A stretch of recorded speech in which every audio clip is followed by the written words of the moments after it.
Microbes such as yeast and bacteria are at the heart of sustainability, as they enable us to create products in more environmentally friendly ways. Humankind has been using the incredible transformative power of microbes to produce products such as bread and beer for a long time. Nowadays, we have sophisticated tools that allow us to rewire these microbes and use them to make other products for our benefit, including pharmaceuticals and fragrances.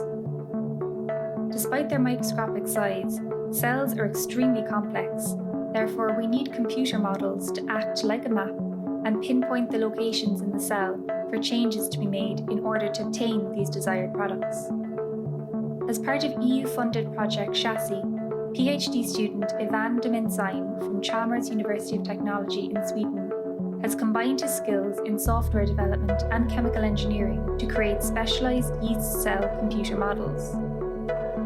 We generated computer models of metabolism for 3 different yeast species and used them to help us design cell factories that can make valuable products for the flavors, fragrances, and cosmetic industries in a sustainable way.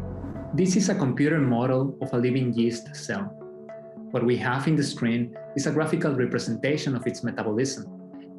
The orange circles indicate metabolites, which are all of the different chemical substances that exist inside of cells.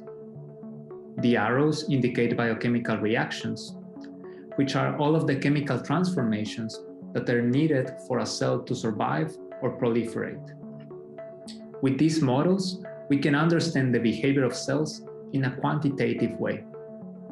Biology is a complex subject, but now we can use computers to understand the complex mechanisms of life. I encourage anyone with an interest to explore this tool, whether for research, industrial projects, or even for learning biology in a fun and interactive way. You can find this tool and our models available at caffeine.dddcaf.eu. To learn more about the CHASSY research project, visit www.chassy.eu.